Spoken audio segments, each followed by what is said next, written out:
नमस्कार, capital TV Uttar Pradesh पर 4 का चक्रव्यूह देख रहे हैं आप। मैं हूं राधिका राज। बताएंगे आपको कौन सी वो 4 बड़ी खबरें हैं जिसने यूपी की सियासत गरमा दिया है।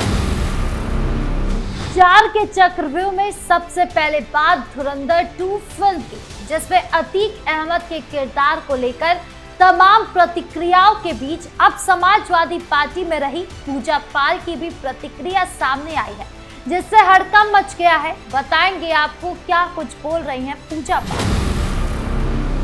एक तरफ पूजा पाल के बयान से हड़कंप मचा है, तो वहीं दूसरी ओर AIM नेता शौकत अली के बयान से, जिन्होंने मुसलमानों के एनकाउंटर करने को लेकर सीधे सीधे पुलिस प्रशासन को चेतावनी दी है। बताएंगे आपको क्या कुछ बोले शौकत अली। खबरों में अब बात दुबई की, जहां यूपी ATS की टीम ने ये खुलासा किया है कि देश में आतंकी गतिविधियों को अंजाम देने के लिए अगली प्लानिंग दुबई से होने वाली थी, जिसके लिए पाक गैंगस्टरों को बुलाया गया था। बताएंगे आपको डिटेल में कि इस खुलासे के बाद जांच टीम ने क्या कुछ किया। 4 के चक्रव्यूह के आखिरी में बात धर्मांतरण के भांडाफोड़ की, जहां गोरखपुर से 4 आरोपियों को गिरफ्तार किया गया। बताएंगे आपको पूरा मामला, तो चलिए बिना किसी देरी के शुरू करते हैं 4 का चक्रव्यूह। 4 के चक्रव्यूह में सबसे पहले बात धुरंधर 2 फिल्म की। लखनऊ में सनसनी फैला देने वाली इस फिल्म के किरदार अतीक अहमद को लेकर पूर्व समाजवादी पार्टी की विधायक पूजा पाल ने अखिलेश यादव पर जमकर हमला बोला।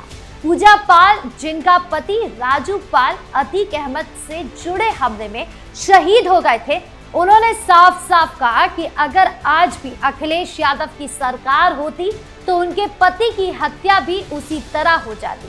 पूजा पाल ने अतीक को अखिलेश यादव का सबसे बड़ा फाइनेंसर बताया और कहा कि समाजवादी पार्टी के संरक्षण में पलते हुए अतीक अहमद ने दीमक की तरह पूरे देश और समाज को अंदर से खोखला कर दिया। क्या कुछ और बोल रही है पूजा पाल, आप भी सुनिए। माफियाओं के साम्राज्य का अंत किया है। एक फिल्म ने समाजवादी पार्टी और अतीक अहमद के बीच के संबंधों के सच्चाई को उजागर कर दिया है। अतीक अहमद सपा के संरक्षण में रह करके एक दीमक की तरह देश को भीतर से खोखला कर रहा था। अतीक केवल मेरा गुनहगार नहीं था, मेरे पति राजू पाल जी की हत्या कर न उसने मेरी जिंदगी बर्बाद की, बल्कि हजारों परिवारों की जिंदगी तबाह की थी। अतीक ने लोगों की हत्याएं करके नशे के कारोबार के जरिए युवाओं को अपराधी बना करके समाज को नुकसान पहुंचाया। समाजवादी पार्टी के संरक्षण में अतीक और उसके गैंग ने नकली नोटों का कारोबार किया और देश की सुरक्षा से खिलवाड़ किया। पूजा पाल के इस बयानों से सपा में हलचल मच गई है, क्योंकि पार्टी ने उन्हें पहले भी अनुशासनहीनता के आरोप में निष्कासित किया था। ये बयान यूपी की राजनीति में माफिया और अपराध के मुद्दे को फिर से गरमा रहा है। अब इस बयान को लेकर आगे क्या कुछ होता है, ये अभी देखना बाकी है। अब दूसरी खबर मेरठ से जुड़ी है, जहां AIM के उत्तर प्रदेश अध्यक्ष हाजी शौकत अली ने ईद मिलन कार्यक्रम के दौरान विवादित बयान देकर सनसनी फैला दी। शौकत अली ने सीधे सीधे कहा कि उत्तर प्रदेश में अगर किसी मुसलमान का एनकाउंटर होगा तो एनकाउंटर करने वालों का भी एनकाउंटर होगा।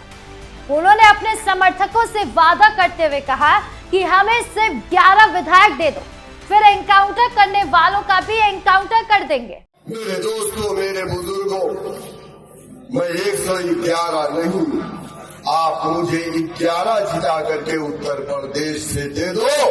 मैं आपसे वादा करके जा रहा हूं, मैं आपसे वादा करके जा रहा हूं कि उत्तर प्रदेश में किसी मुसलमान का अगर इनकाउंटर होगा तो इनकाउंटर करने वाले का भी इनकाउंटर होगा।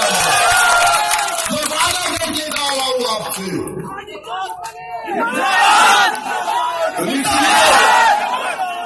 शौकत अली का ये बयान यूपी की सियासत में तूफान ला रहा है।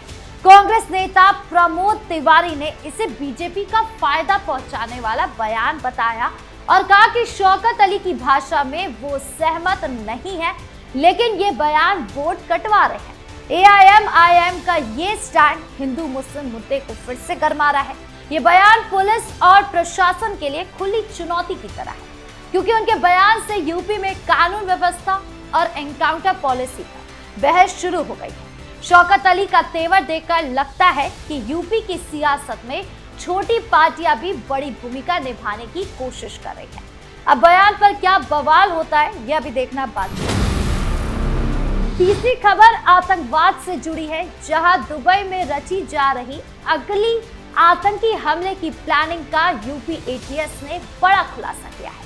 हापुड़ के अजीम राणा और सुहेल को पाकिस्तान गैंगस्टर शहजाद भट्टी ने दुबई बुलाया, जहां रेकी और बड़े हमले की प्लानिंग हो रही थी। दुबई पहुंचने पर दोनों को नया हैंडलर मिलना था। सुहेल को वीडियो कॉल पर बताया गया कि पंजाब में एक पैकेट डिलीवर करने के बाद दुबई का इंतजाम होगा। अजीम और सुहेल ने अपने साथी साने इरम उर्फ महाग के साथ दिल्ली, हरियाणा और पंजाब के सैन्य इलाके, कैंट क्षेत्रों और रेलवे स्टेशनों के आसपास सोलर कैमरे लगवाए ताकि आर्मी की मूवमेंट की निगरानी की जा सके। हैंडलर मोहम्मद उर्फ सरदार को इस रेकी से संतुष्टि थी।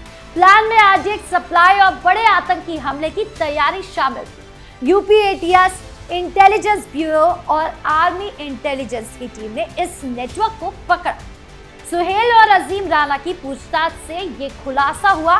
साने इरम ने सोशल मीडिया के जरिए युवतियों और नाबालिग लड़कियों को जॉब के नाम पर लालच देकर हनी ट्रैप में फंसाया था। कैमरा लगाना सरकारी काम बताकर उन्हें शामिल किया गया। RDX सप्लाई करने वालों से अंबाला के अकबर अली, मेरठ के अनाज और जगबीर को गिरफ्तार किया गया। अजीम राणा और उनके भतीजे अजाज अली को RDX का पैकेट सप्लाई करने से पहले ही पकड़ा गया। कुल 18 लोगों का नेटवर्क सामने आया जो ISI से जुड़ा था और हाइब्रिड आतंकियों को तैयार करा था। पश्चिमी यूपी में अलर्ट जारी कर दिया गया है। सैन्य इलाके, कैंट और रेलवे स्टेशनों में 16 कैमरे की तलाशी ली जा रही है। RPF और GRP की मदद से कैमरे की उत्पत्ति, लगाने की तारीख और कंट्रोल रूम की जांच हो रही है। यूपी ATS ने इस प्लानिंग को विफल कर दिया और बड़े हमले को रोक लिया। ये खुलासा देश की सुरक्षा के लिए बड़ा झटका है। पाकिस्तानी ताकतों को जांच टीम ने कई राज्यों में छापेमारी की और RDX के स्रोत तक पहुंची। सुहेल की गिरफ्तारी से पूरा नेटवर्क खुला। अब कंट्रोल रूम की तलाश जारी है जहां रिकॉर्डिंग स्टोर होती थी। यह आतंकी साजिश पंजाब, हरियाणा, दिल्ली, पश्चिम यूपी को निशाना बनाने वाली थी। ATS की त्वरित कार्रवाई ने बड़ा खतरा टाल दिया। लोग सराहना कर रहे हैं कि योगी सरकार में सुरक्षा एजेंसियां सतर्क है। ये प्लानिंग दुबई में फाइनल होने वाली थी, जहां पाक गैंगस्टर निर्देश देते हनी ट्रैप और सोशल मीडिया का इस्तेमाल करके युवाओं को शामिल करना नई रणनीति लग रही है। जांच में 84 घंटे से ज्यादा की पूछताछ हुई और कई दस्तावेज जब्त किए गए। ये खबर यूपी में आतंकवाद विरोधी अभियान की सफलता दिखाती है।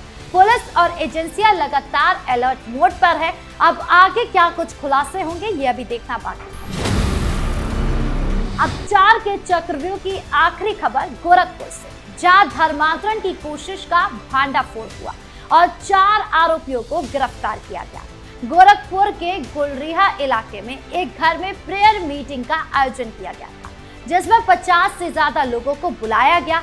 आरोपी इलाज और कर्ज माफी का लालच देकर लोगों को धर्म बदलने के लिए उकसा रहे। रामकोला कुशीनगर की रीता देवी और उनकी बेटी अमित सिंह, सरहरी के विकी महानी और पीपीगंज के कन्हैया यादव को गिरफ्तार किया गया। ये लोग बिहार के विल्सन की मदद से लोगों को किडनी स्टोन जैसी बीमारियों का इलाज और 50,000 से लाखों तक का बड़े कर्ज माफ करने का झांसा दे रहे थे। प्रेयर सेशन में धार्मिक किताबें पढ़कर और सलाह देकर धर्मांतरण की कोशिश की जा रही थी। विश्व हिंदू परिषद के शीतल मिश्रा की तहरीर पर मामला दर्ज हुआ।